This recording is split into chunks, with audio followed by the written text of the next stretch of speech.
Hi, good morning, good afternoon, Julia. Hello, how's it going? Not so bad, and you? Uh, I'm okay. My sinuses are screaming at me this morning, so I'm kind of a little bit out of it. Ah, fair. You're in Chicago, right?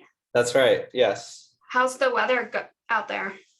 It's improved. We're above freezing, so you take what you can get. I used to live in a very snowy area of the country in Western New York, so Ah, I understand some of your pain, I believe. appreciate it. Where are you based? I'm in Seattle. Oh, cool. We've got Vicky. Vicky, hey. We do. Hello. Hi. Hi. It's so great to see you. Yeah, I know. Thank you. It's lovely to see actual friendly faces here. And, sorry, I was just being complained at by a kitty. I guess he's gone away. That's fine. Anyway, hi, everyone. Hello. And speaking of friendly faces, there's Brian. Hey there, Sunshine. How you doing? Good to see you all here. I figured you can't be just one of four people on a call and have your camera turned off. I usually try to be background in these meetings just so I'm aware of what's being said and done. So I have no agenda myself to bring. David's the one who is more the bulldog on these calls. So I leave things. But what are you signing me up for, Brian? Bulldogs are friendly, don't worry. Yeah, they're friendly, they're cute. I'm not sure this is improving things at all. I'm friendly, I'll take. I'm not sure I want to sign up for cute, but I guess there are worse alternatives. Yeah. All right, but I do try to be friendly. I'll be delighted to sign up for that. We've got some challenging problems, but there's no reason we can't be good to other people while we solve hard problems. One of your least challenging problems right now is that I need access to the document. Well, you're right. That is one of the least challenging problems. So let me first get to it myself.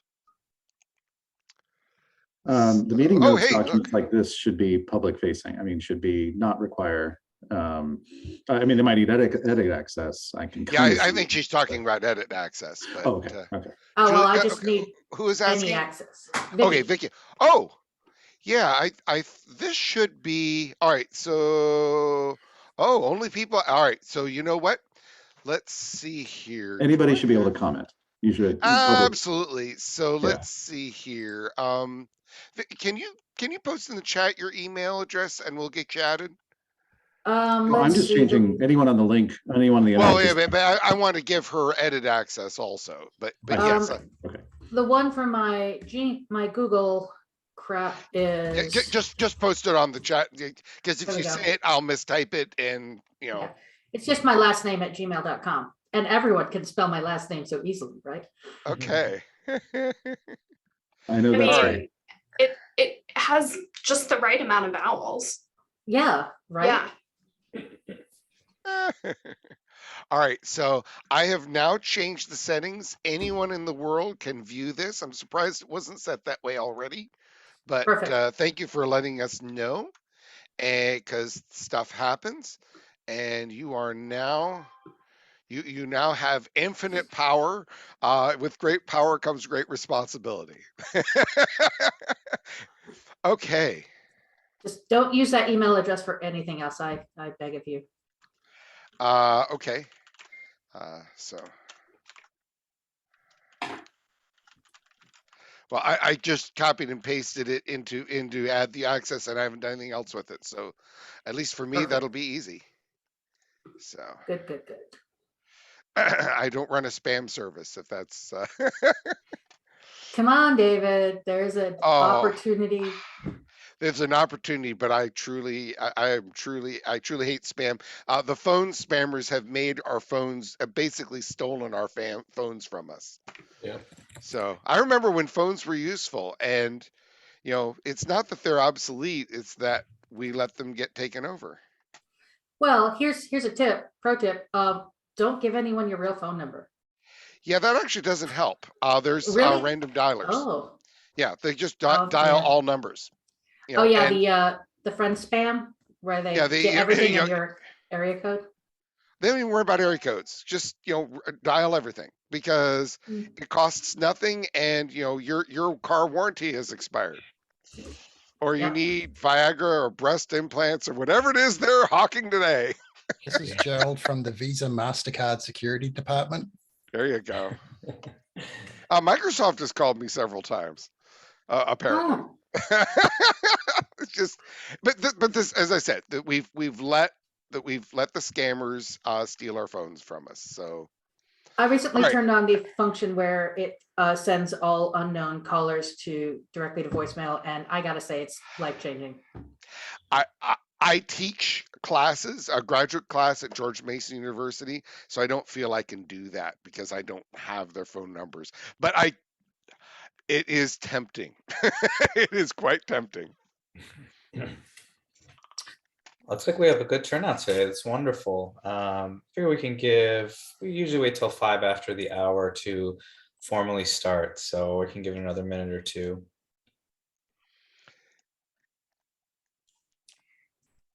I'm now getting signal spam. Oh no. Yeah. Or somebody I don't know is just like trying to get in touch with me.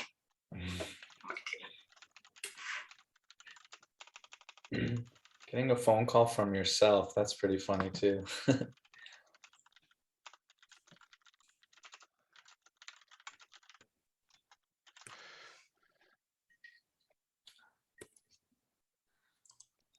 Okay, cool. Well, welcome everybody.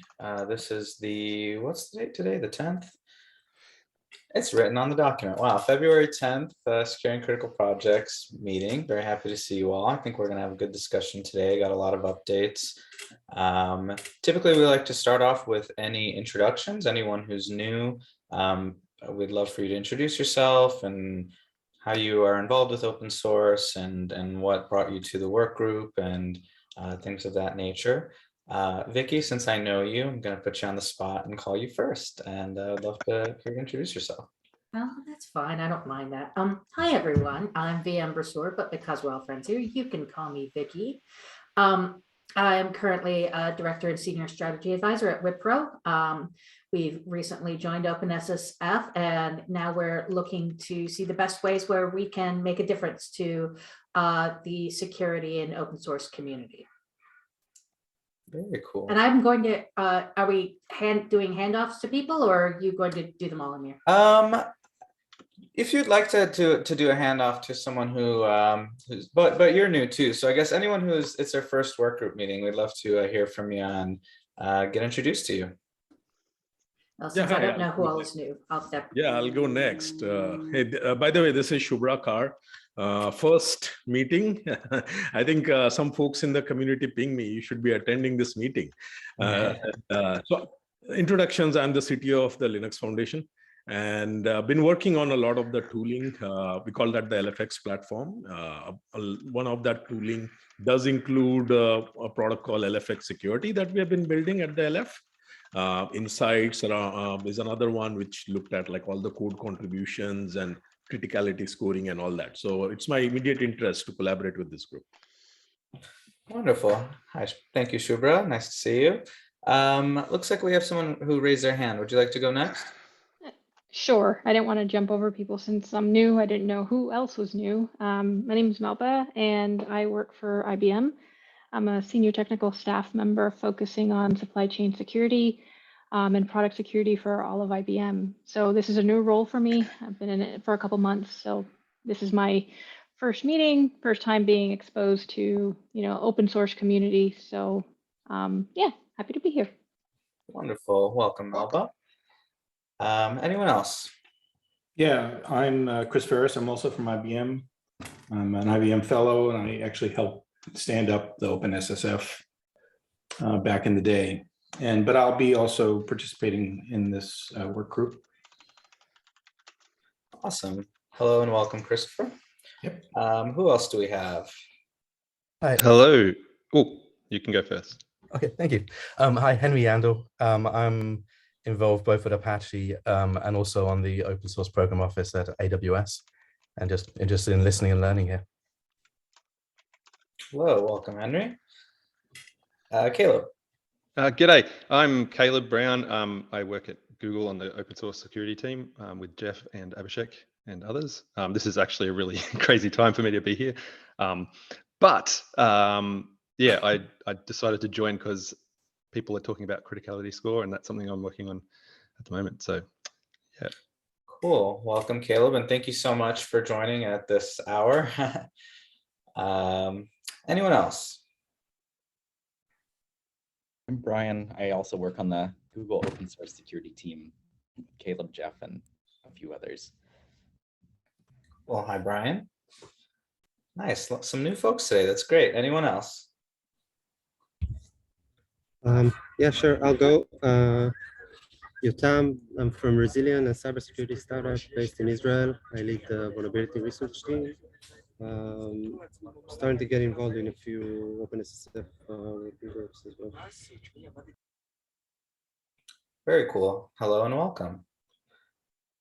And do we have anyone else who would like to introduce themselves, or it's their first meeting? No, all right. Well, thank you. Yes, welcome everybody. Happy to have you here. Just a little bit of, I guess, housekeeping stuff. So we do have a notes sheet that was just made public in terms of that anyone can view it. If you'd like edit access, go ahead and request that. It's meant to be kind of a collaborative document where we keep track of the agenda, meeting notes, things like that. So feel free to throw in any notes or things that come up throughout the meeting that maybe don't get written down in the meeting notes. And yeah, so with that, looks like we have a pretty good agenda today. I think the main thing is going to be talking about some of the Census 2 stuff that's coming out imminently. So with that, I would love to hand it off to David if you want to tell us about that.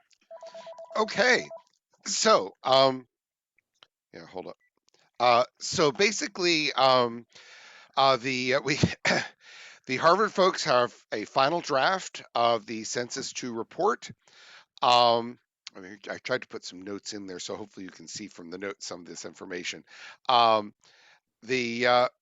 It is getting formatted, edited, and we actually have a date now. We're hoping to get it done by the end of February, but there's a little extra work, so the plan now is going to be released on March 1st. Originally, we said first quarter 2022, so we're well within the overall date goal anyway. At least once we had all the data sets, that was the expected time frame. For those who aren't aware of this, basically, this is some analysis that they already did a preliminary version of before, but now they have 3 SCA suppliers data sets, and that turns out to be vital.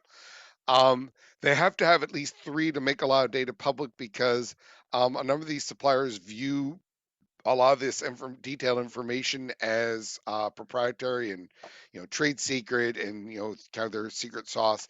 And so by having 3, no one of the suppliers can figure out details about the other. If we only had 2, then each one could figure out the details of the other. With 3, that doesn't happen. There's enough mixing of the data. It also brings in dependency data from various repos, at least from libraries.io. I have to admit, I don't remember if they used another way to get data as well, but I know that they at least use libraries.io, which in turn grabs data from various repos registries. One big difference of this versus the preliminary version is that they're actually tracking specific version numbers.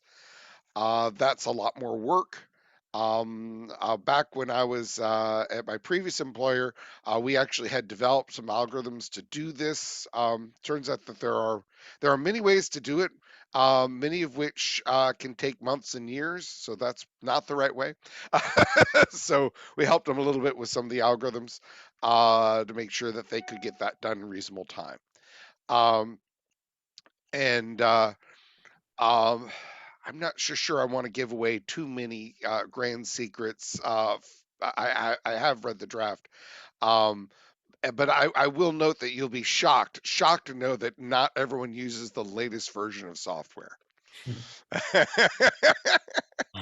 Yes, exactly. This is not new information. This, previous studies have found this. So I think you'll be not shocked to know that indeed, when you look at things this broadly, the same kind, but in a different direction, this same result happens. So we, the critical projects working group, will need to figure out how to either update our current draft or replace our critical project list using this and other data. So this is more of a kind of a heads up. It's going to be several different lists look at several different ways. Probably the big thing is, I think most of you already know that the JavaScript NPM community just works differently than everybody else. Something like 49%, around half of all NPM packages have either 0 or 1 function. Okay, the incredible emphasis on very microscopically tiny packages creates really different results, where you have these incredibly deep dependency trees, and so on, that makes it very, very difficult to compare with the other packaging ecosystems. So for a lot of the studies, they're going to have basically, here's the NPM list, your JavaScript list, here's the everybody else list, because otherwise doing things like counts of dependencies, it really just doesn't make the same, it really isn't the same thing at all. And so it makes more sense to separate those two out. No, it's called Census 2. The original one was called Preliminary Census 2, so they're calling it Census 2. Can I ask a quick question, Dave, before you keep going? Please. All right. You can ask. I don't know if I'll have the answer. Well, you were talking about how, I think you said 49% of the NPM modules have 0 or 1 function. Can you, my knowledge of JavaScript is a little, or Node.js, I'm sorry, is fuzzy. Can you remind me of what would be the use of a function or a module that didn't have a function in it? Oh, that can be for, you know what? I actually haven't tracked down to try to see why so many people are having those. But it can be something as simple as providing a constant, a value for a constant. Hey, here's what are the letters A through Z, upper, lower case? I don't know exactly. So you asked for an example. There's an example. Now, what is the common case for use for something that has 0? There's another one. Another one is packages that often import many other packages just to bundle them up. I have not done a study to see what what's the most common reason to have a package with 0 functions. But those are two. But those are no. That's fine. That was good. That satisfied my intellectual curiosity. Thank you. Yeah, but the reason that it's challenging to merge things together is because I won't say that never happens in other package ecosystems. I'm sure it does, but the prevalence of it makes a lot of these quantitative figures really just, they don't look at all the same. It looks like, for example, oh my gosh, JavaScript, there's so many more JavaScript packages for JavaScript than anything else. Yes, but each of them do maybe 1/100th of a typical package in the other ecosystems. So, but because of the way it works, when you do quantitative analysis, it can be very, very misleading, and it just made more sense to separate them out, because otherwise it was very, very hard to answer even simple questions. Wonderful. Thank you, David. Yeah, and we're all very excited to see the report when it comes out. And I definitely think a pretty intensive session with the work group is in order once that comes out to, as you said, kind of merge or take that data with what we came up with and kind of either compare them and come up with the best way to have a list of what we consider the most critical projects. There was a good question in the chat about, you know, how does a project go from most used to critical? And this is something we discussed a lot among the work group, and a lot of it boiled down to things like, you know, the impacts of subversion. You know, what would happen if a subversion were to happen, availability of alternatives, if there's just one open source project and there are not really any other alternatives, you know, that would increase its criticality somewhat, and many other factors too. But that is something that we are going to ideally really build out and be able to show and demonstrate, you know, this is kind of what our thought process was, and this is how we came up with it. Based on some really preliminary reviews, I do think we were certainly on the right track as a work group in terms of the project list that we came up with. But, you know, there's still more work to be done. And with that, I think I'd like to hand it off to Jacques, who had some thoughts about this. Hey, I guess I'm not the only Australian now. I don't feel special anymore. You're still special. Well, thank you. I'll just leave it at that. Let's see how the screen sharing goes. Yeah, okay. Oh, good. It needs me to add it to preferences, which probably means I need to restart the app. That's good times. So you can all just watch me. Somebody who must be using a Mac. Somebody must be using a Mac. Quick question for you, David, while Jacques is doing that. In the preliminary, it splitting out JavaScript basically made the rest of the list Java.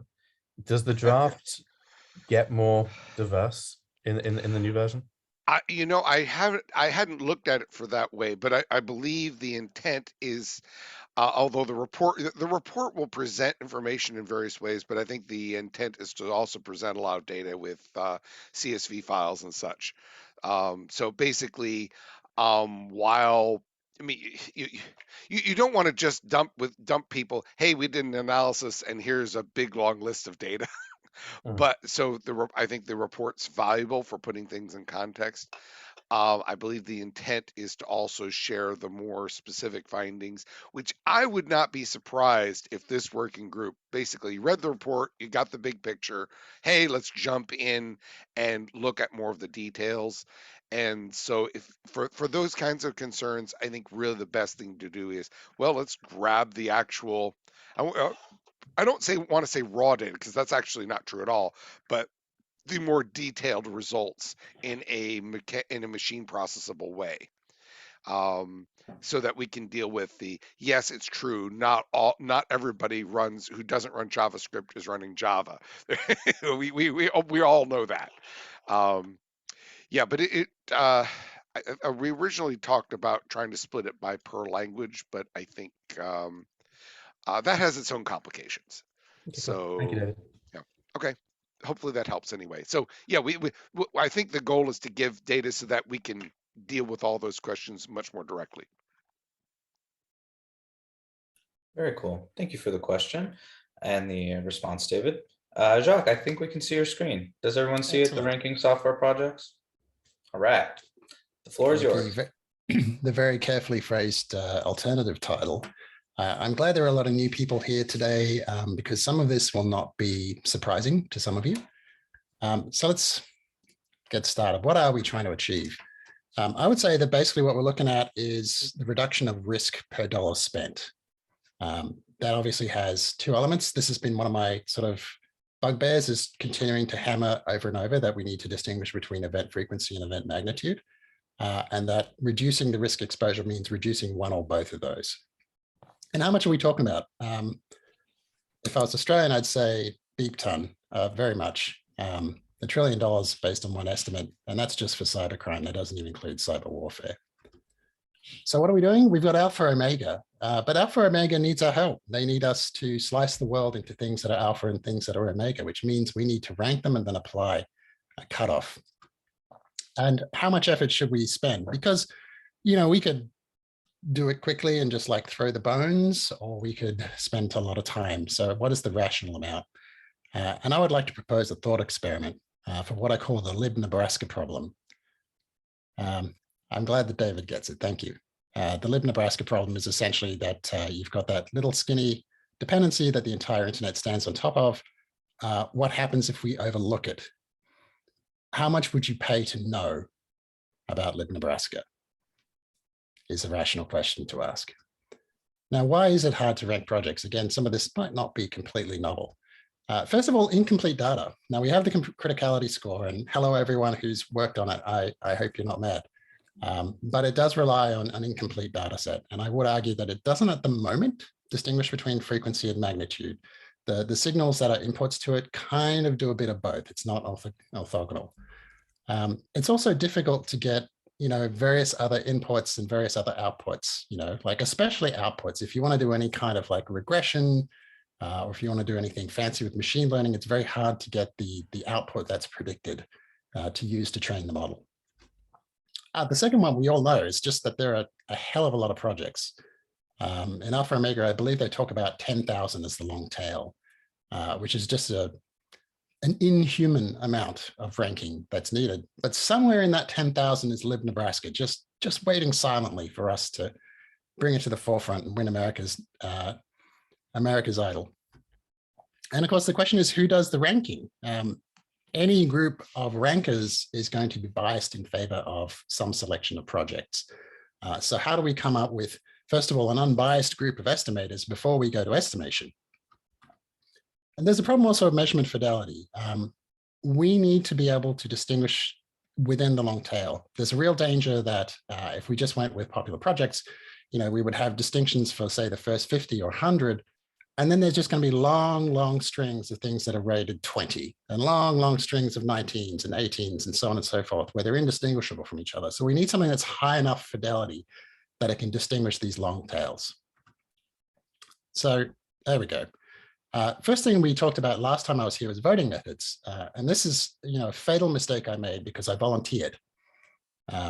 They tell you never to do that. So I said, oh, I remember voting methods. The first thing I learned when I started to refresh my memory of voting methods is A, I probably didn't know as much as I thought I did at the time. And B, I certainly don't remember very much of it. But after a bit of skimming, I came across what I would say is like 3 major families of voting method that make sense for us: approval voting, ranked choice, and score voting. So approval voting looks like this. You just say to your experts, tell me what's critical, what's important. You just tick a box. And that's more or less what we did, actually, previously when we were selecting a preliminary list for Alpha Omega. We more or less went through a list of candidates and said yes or no. It's actually quite nice in a number of ways. It's very simple to understand and implement. It doesn't require you to decide which 2 projects are more important than each other. And it also doesn't require an exhaustive vote. That's where you have to mark every single entry to get a useful ranking. With 10,000 projects, exhaustive votes are sort of hard to come by. Now, the big problem, of course, is what the hell do we mean by critical? That could be anything. We could be saying, like, it sounds bad to me, and you use a qualitative scale, in which case I will make fun of you. Or you'd be trying to use a quantitative scale, like it does an aggregate of $100 million of damage. And it's just like, well, how are we measuring that? What are we including? Are we including opportunity costs? Are we including disruptions to work? And how's that estimated? Okay. And finally, it's susceptible to this, what I call the sparsity problem, or what others call the sparsity problem, which I hope I am using correctly, which essentially says we don't have enough data points. And then you're going to get those long runs of identically ranked projects again. So now we go to ranked choice voting. It can be more robust depending on the method. There is a certain amount of academic sort of knife fighting in the hallways about whose method is best. That's to be expected. So it can be more robust. It's still susceptible to the sparsity problem, just in a different way. If you try to spread the attention, you give everyone, say, a subset of 20, unless you spread those out carefully, you're going to get up with wonky ratings. And depending on which subset people bother to rank, it can go wacky. So it's kind of sensitive to how many things got ranked. And I'm glowing not because I'm a genius, but just because the Sun decided that this was the exact moment to come out. Score voting. Score voting is more obscure. Normally, I have historically given score voting people a hard time as a person interested in voting systems. They usually sell it as the cure for all ills and all ails. And I think in a normal voting system, I don't agree. But in this case, actually, range voting or score voting is kind of nice. The idea is that essentially you give a score to something. You say this is worth 9 out of 10 bad, or this is 7 out of 10 bad. It's less vulnerable to the sparsity problem because you only need one vote to establish a value, a position relatively speaking. It does have a fidelity problem. You're going to have you need enough scores that you get high fidelity differences between different things. And you've got to hope that your forecasters, your estimators, bother to use all of the range rather than say just locking onto 70, 80, 90 and so on and turning it into a 10-point range or a 5-point range. But, that's a problem you have to deal with. The other one is what's called incoherent rankings. That basically means that suppose at one time I get shown Lib Nebraska and another time I get shown Lib Foo. As you can see in this case, I've said that Lib Nebraska is worse than Lib Foo. But of course, it might be that I don't see those two side by side at one time. I'm being shown a subset at a time, so I don't have to rank 10,000 things at the same time. It might be that my decisions are inconsistent, that if I saw them side by side, I would give them different scores because I was thinking about them relative to each other than I would if they're presented separately from each other. So there's a problem with incoherent rankings within a single expert. So an alternative that came to me while I was thinking about this was what's known as structured expert judgment. It has a lot of other names, expert elicitation. Again, there are academics fighting the hallways about which name should be used because curiously the grant money is attached to it.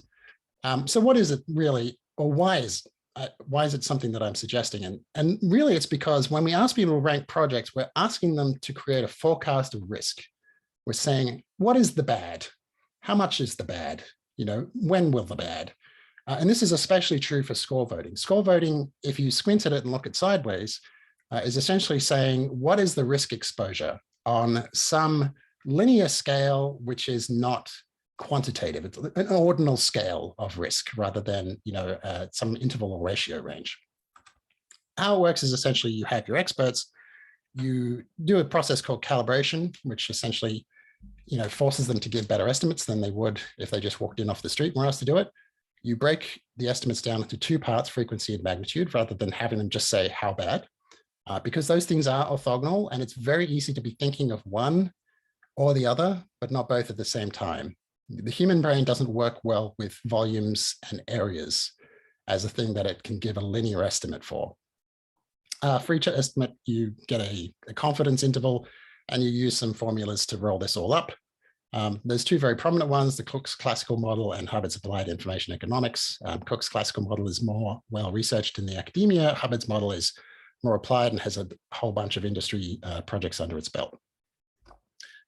Now, I would argue we're already kind of doing this by proxy. At the moment, we just don't explicitly record or raise or bring to the forefront these particular estimates of frequency and magnitude.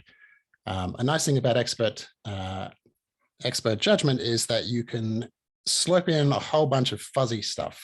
With Criticality Score, we have correctly looked for concrete measures, but there's still a whole bunch of like beard stroking. And this one time when I was, a sysadmin, these things, the rumors that are going around, there's a whole bunch of information that's out there and it's hard to gather. What's really interesting to me, though, is particularly that there is a lot of research that shows you can get a measurable improvement of forecast accuracy if you train your experts in forecasting first. If you're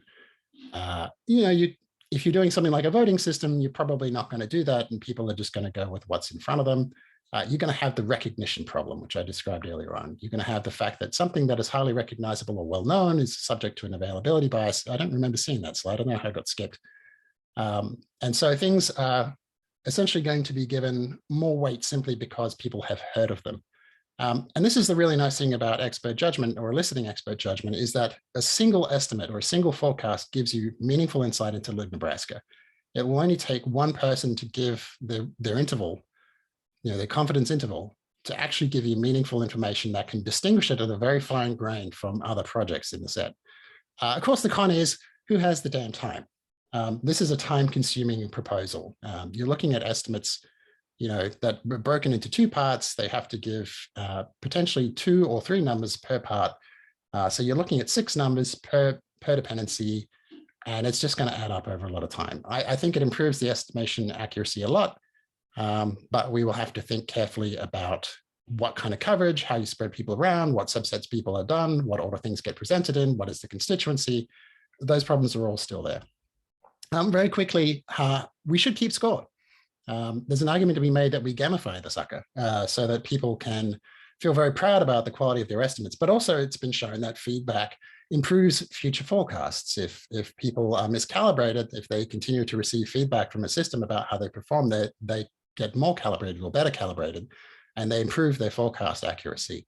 The tricky part there is that we will need to come up with unambiguous definitions of X has happened so that we can apply scoring methods. I linked there to a page which talks about weather forecast accuracy scores, of which there are very many because they have to deal with very many phenomena. And saying something like it rained is one way, that's a binary outcome. But of course, you could then argue like, well, the forecast was for heavy rain. And what counts as heavy rain? And what was the range of heavy rain? And it rained heavily in this area, but not in that area. But we said this area, but it overlapped. So there's all these sort of complicated scoring systems that meteorologists have come up with to help them estimate their forecast skill, they call it. So in conclusion, I think we should do one of two things. Either we use score voting and we recruit as many experts as possible, for which Julia is about to speak, or alternatively, we select few highly expert individuals, we give them the calibration training, we have a system which rolls up their estimates, and we go about it that way. And that one would be something like you book them for a week or 2 weeks, or alternatively, you could have a system actually where they can do it on a rolling basis. You could have them have comments, this is why I estimated this, so they can change their forecasts at different times. I think we should do the latter, but as I said, it would be time consuming and require some setup. And that's it. Did I speak fast enough? Wow, thank you, Jacques. That was very nice. Questions? You mentioned weather, Jack, as your metaphor for forecasting. What's the data we can record? Like, yeah, the output data, right? That's a big problem. There's sort of two things I think I saw. Oh wow, the chat blew up. I'm not going to read this right now. I'm just going to go to the last one, which says CVE counts don't really mean anything. This is recorded, so I'll put it politely. Yes, CVE counts have the problem that you will be penalized for being honest. If you work hard to report your CVEs, you have a higher CVE count. Well, okay, so are you worse, or is it just that you took the effort to look for problems and to report problems, which requires above baseline effort compared to just yellowing it throughout the whole thing? So I don't think CVE counts are a good source of data. I think about the best we're going to manage is going to be probably something on the order of either A, expert estimations of damage caused, right, which means you might need a second set of experts to do that, or alternatively, some sort of like econometric or machine learning estimate of that kind of damage.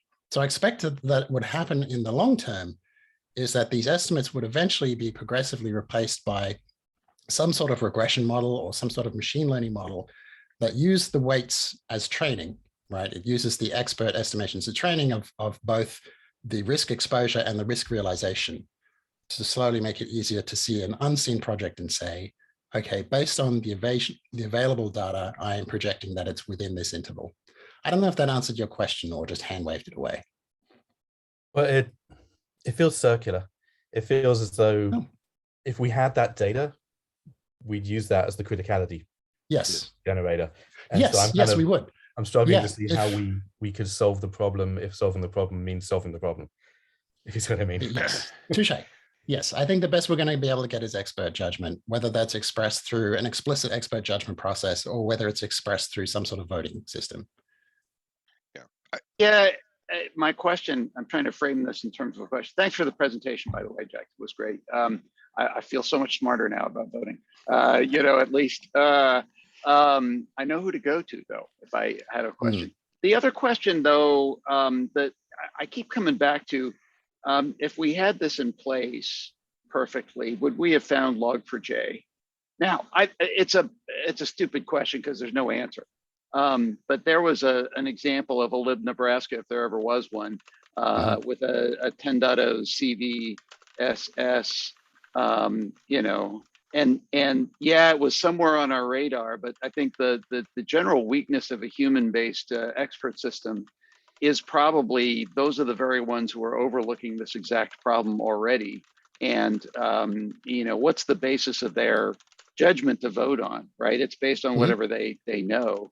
Yes. But I think, right, so I'm not saying anything, this is sort of a rhetorical question, I guess, but I keep pondering the thing in terms of, I like somewhere in the chat stream, it said something about a machine learning problem or something of that sort, right? And that's, I think maybe, and the problem is where you get data sources to feed into that, right? Unless you have experts. So anyway, you know, there you go. But anyway, I'll shut up, but that was kind of my comment. It's a good comment, and it's true. So I would probably argue that as time went on, you would give your experts more and more relevant data points or things to investigate. You know, as experts become better at, they might develop checklists of things to look for, things to consider. Even breaking the estimate down into the two constituent parts of frequency of magnitude would help. Like you could have looked at log4j and plausibly said, well, the magnitude would be gigantic, even if you flubbed the frequency. But then even with frequency, you say there's only 3 people and they do this part-time. Yeah. You know, what are the odds that they are?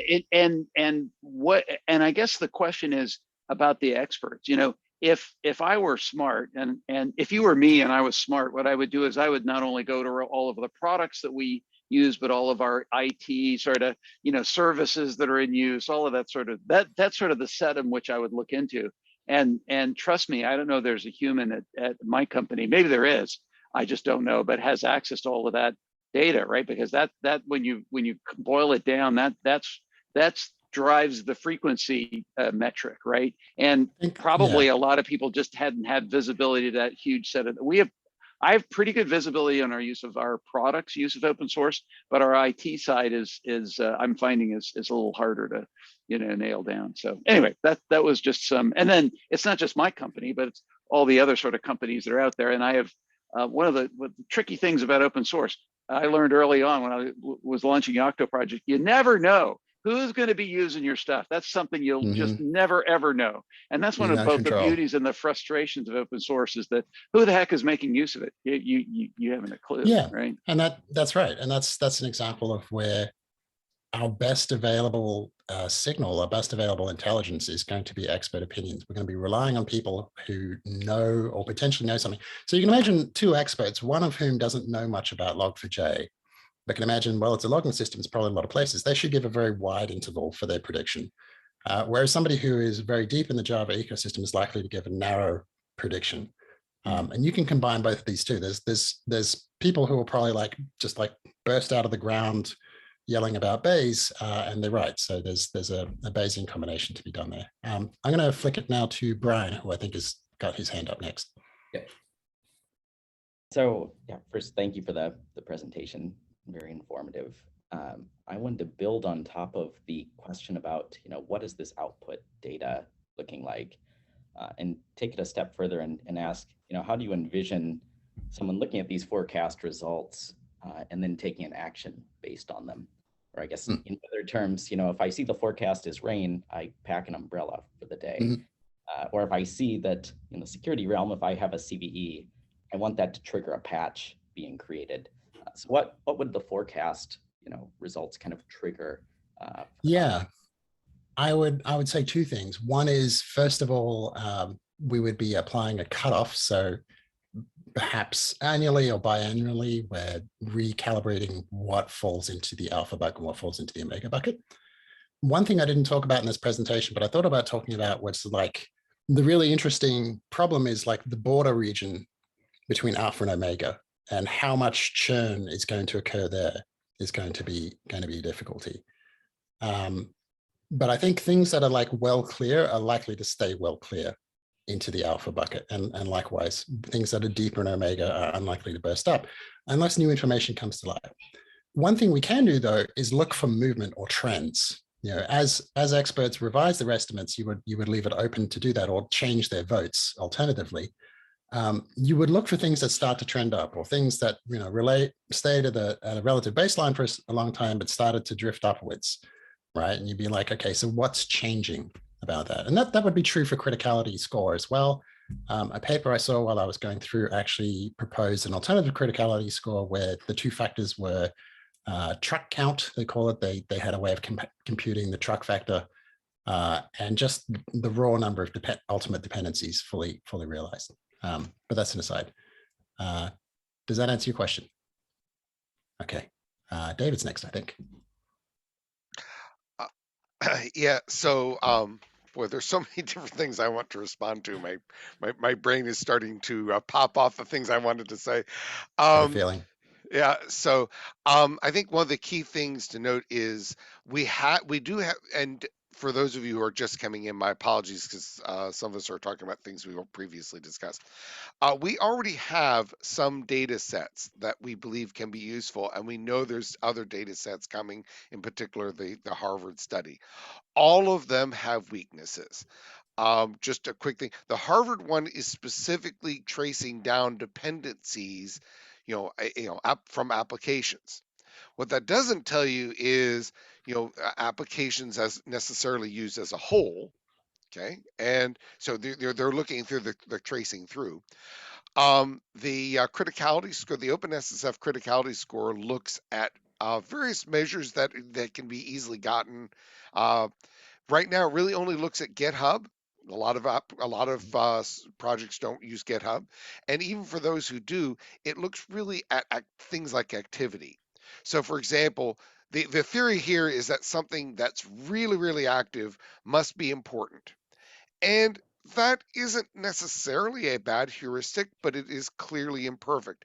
There are really vital projects that have become moribund. And not in a good way because they're done, but because they've been their maintenance has been abandoned. That would not show up in the criticality score, even though it's obviously vital. And there is actually some counterexamples. My apologies.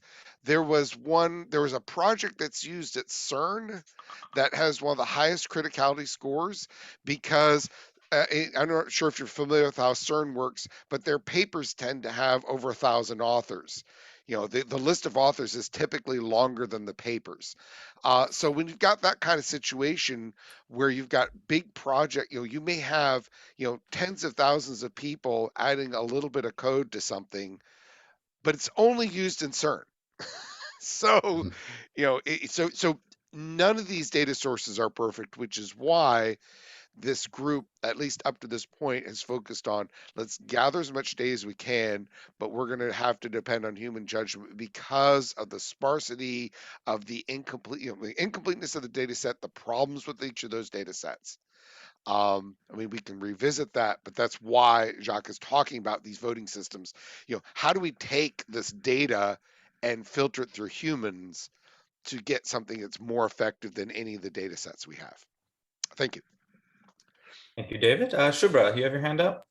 Yeah, I think part of it David answered, but my question is I think the voting is complementary. It does not replace metrics, right?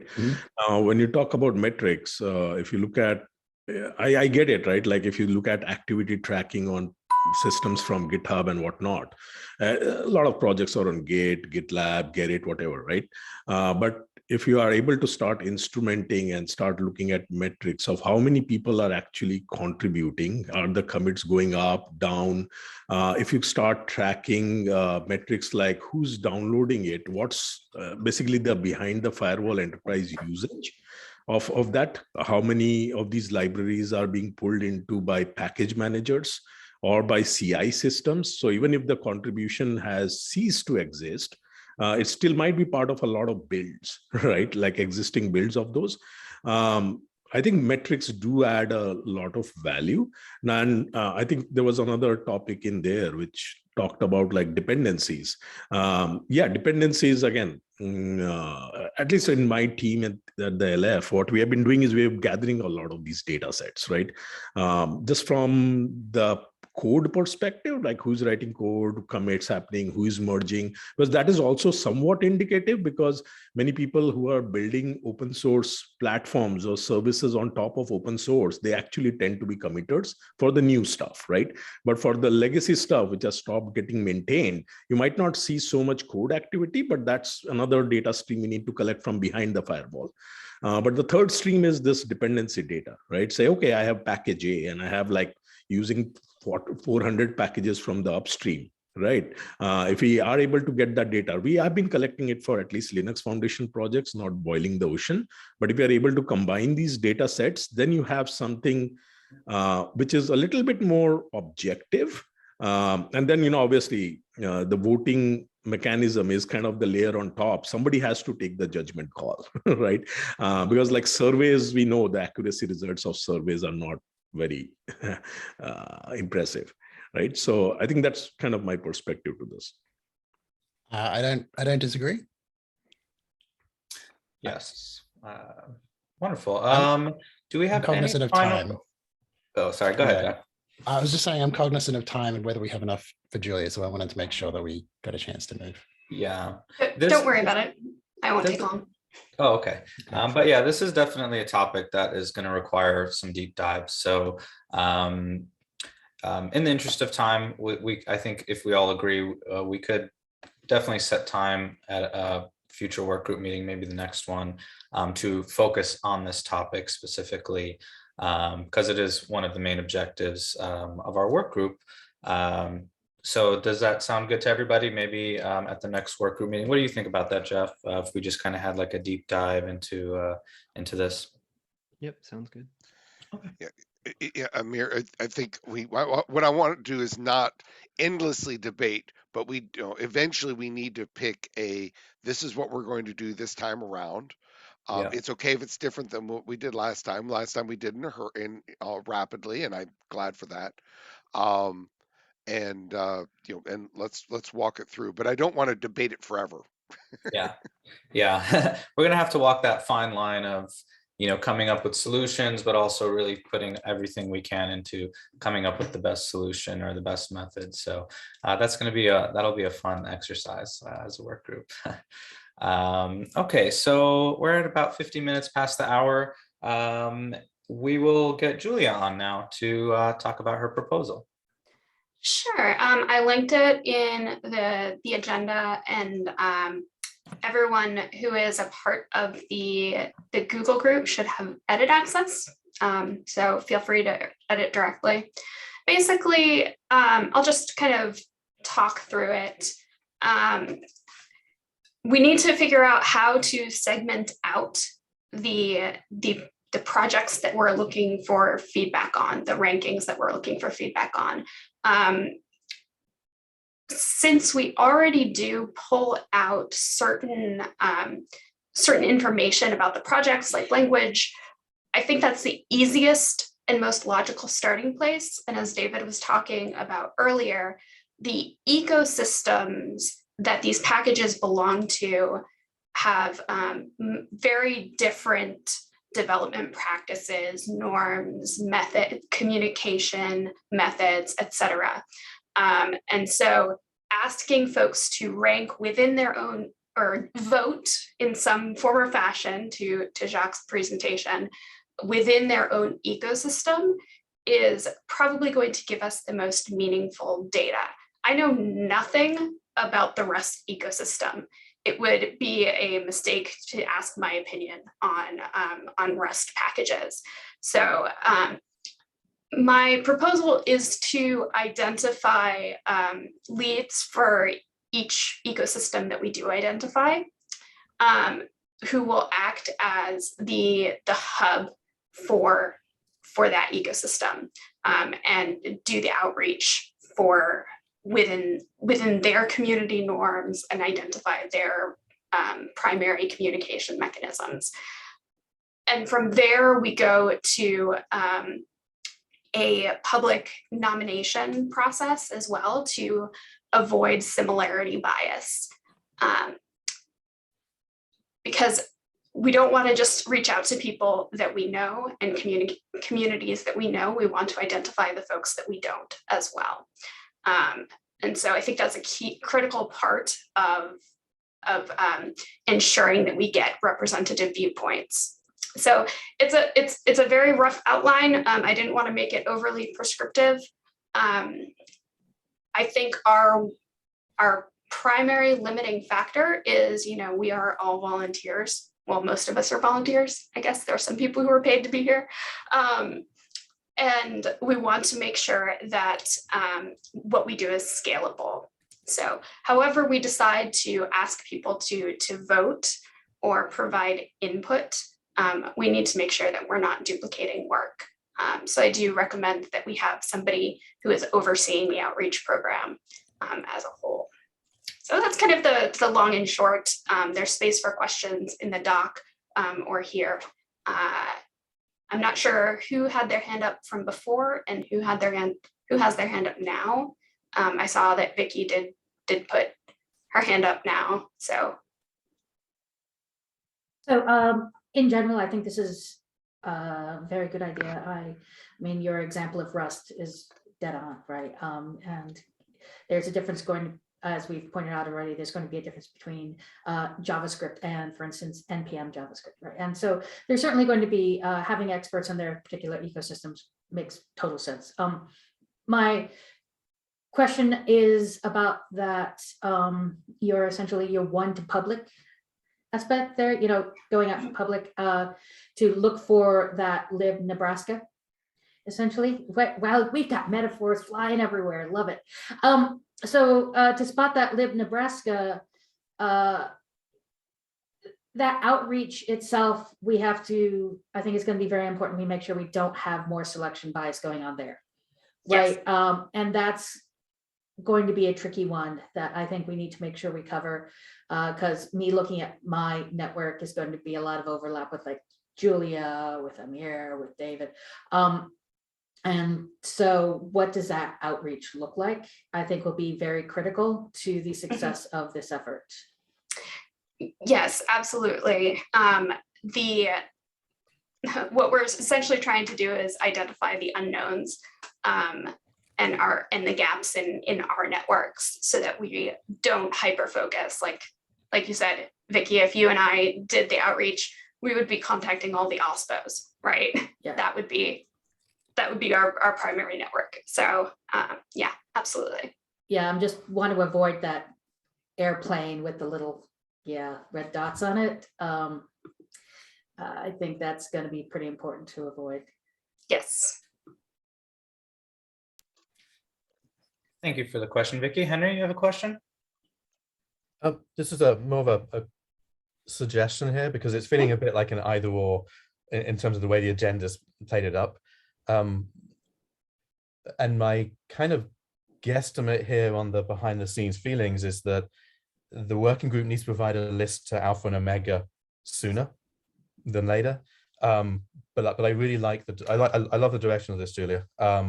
And what I'm thinking is how you can split this up into bar raising that we make to the process over time. So using the joking on the chat channel of V1 at some point, like, is there a V1, a V2, a V3 that each one of these steps appears and slowly raises the bar?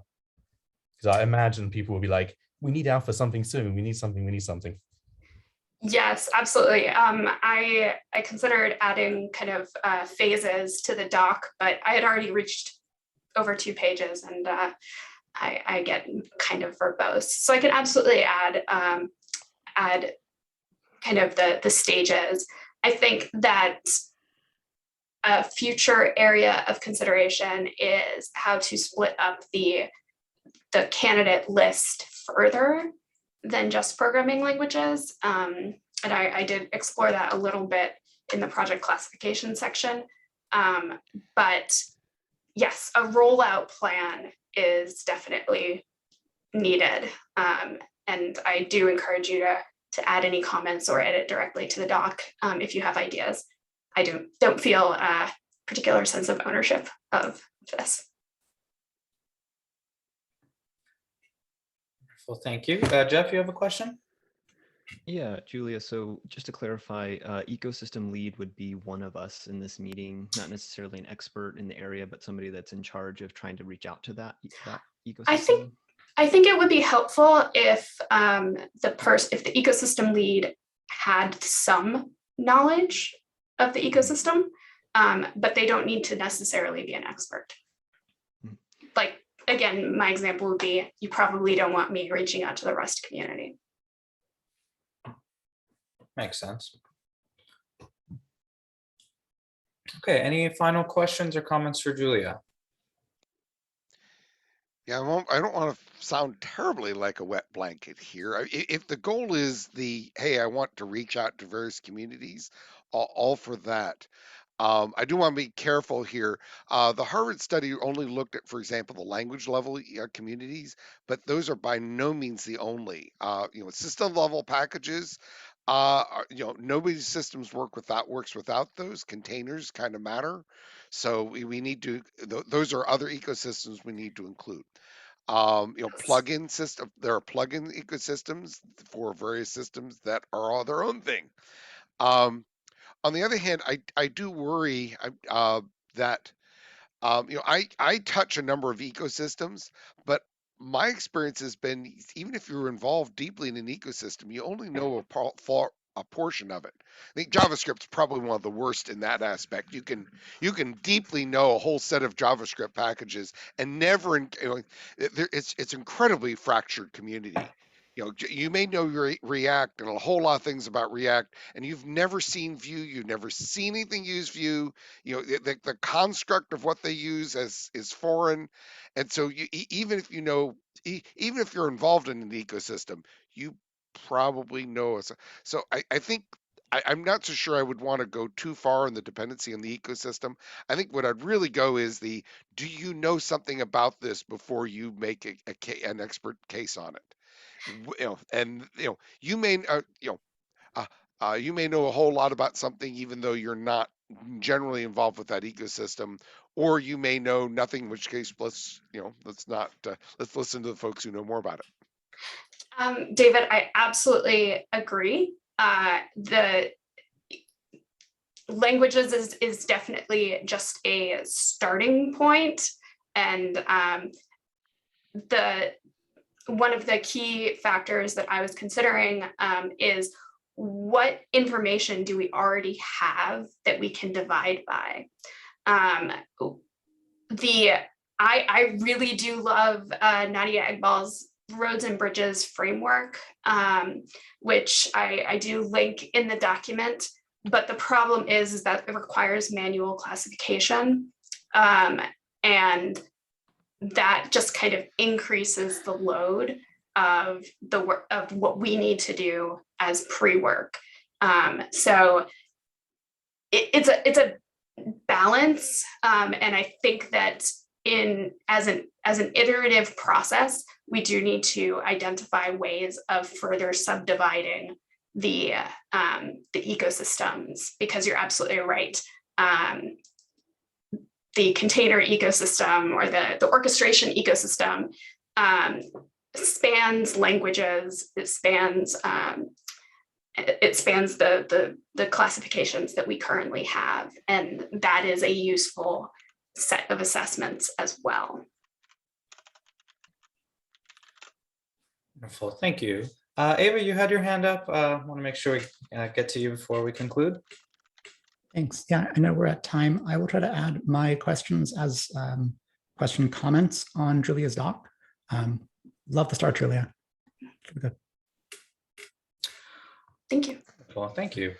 Okay, with that, yes, it looks like we are at time. Great discussion today, everybody. Jeff, I'm gonna just message you on Slack about the town hall. But yes, again, great discussion, everyone, and looking forward to some of these more intensive sessions in the near future. So thanks again. And again, discussions can always be taken to the Slack channel too, just to be mindful of people who might not be able to make the meeting times and whatnot. So again, thanks everybody, and have a great rest of your day and weekend, or the mailing list, yes. Bye-bye. Thank you, Amir. Thank you, everybody.